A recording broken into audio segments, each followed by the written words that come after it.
Hey everybody, it's Mary Gardner. I hope you're having a great day. And today we're talking about ADD and ADHD.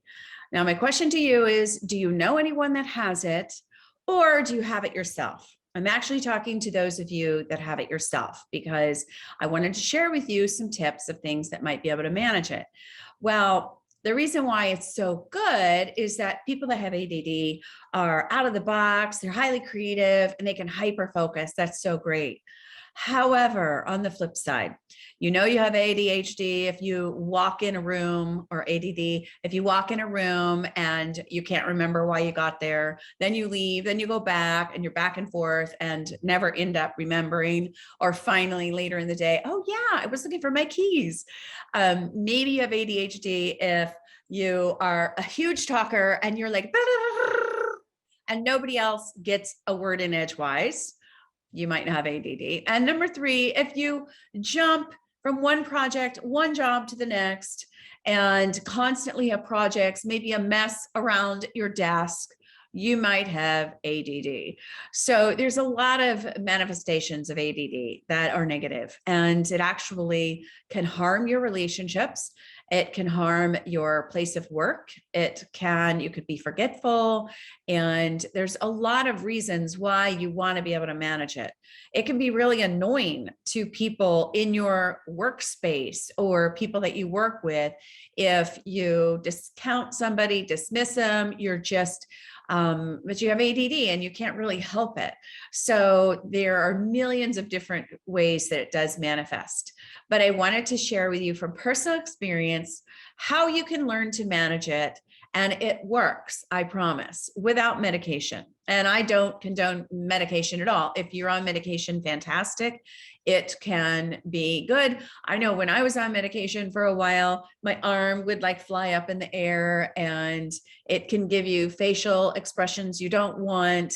And it basically has side effects. And so this is to do it without medication. So you actually have a comfortable, calm life and use it to your advantage instead of to your detriment. So let's see. Wanted to share with you a couple of tips. All right, number one, get plenty of sleep. That's so important. And sleep, for me, I like to listen to CDs or tapes and things during the middle of the night. I turn on music so I don't have to focus on 100 things. I can just focus in on one thing and listen to things like scriptures or meditative things in the middle of the night. And that helps me sleep. And so you don't have a racing mind in the middle of the night because you're managing it. And the other thing you could do is take walks, listen to music, do prayer, meditation to keep yourself calm. And that should be a part of your daily regimen. So creating a daily schedule for you to manage yourself is so important. Number two, exercise. You've got to exercise. It gets out that nervous energy, and sweating definitely helps. And so if you're not able to exercise, at least get out for a walk. Having a Fitbit really helps. And really that will target it's got a lot of different things on there, your heart rate and different things like that. But it will get you excited about exercising and pumping iron and whatever you're going to do, but it keeps records of that. So Fitbit is great for that.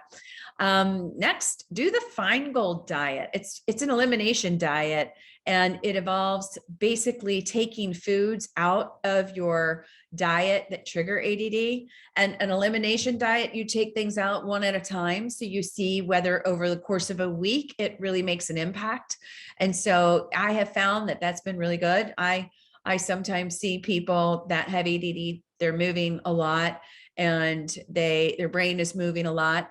And I know they're probably eating pizza because gluten and dairy are two of the biggest triggers that have ADD. And if you get those out of your diet slowly, not in a shocking kind of way, but slowly, you can get them out of your diet. And things like food dye, high fructose corn syrup, nitrates in the meat, there's things like that you can take out that will really make a difference in the calmness of your brain.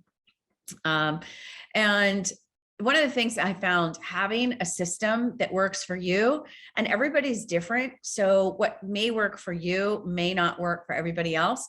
I also take products, nutrients, things that really help.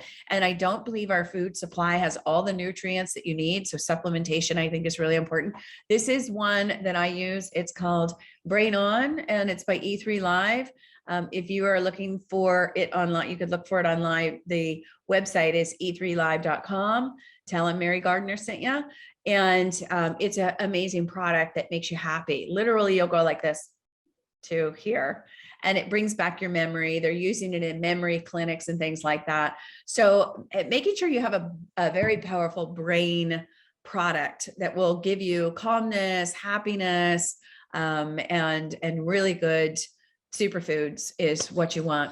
So I wanted to just take a couple of minutes because I have a few clients that I know could benefit from this information. So I hope this is helpful to you too. Really, self-management is key.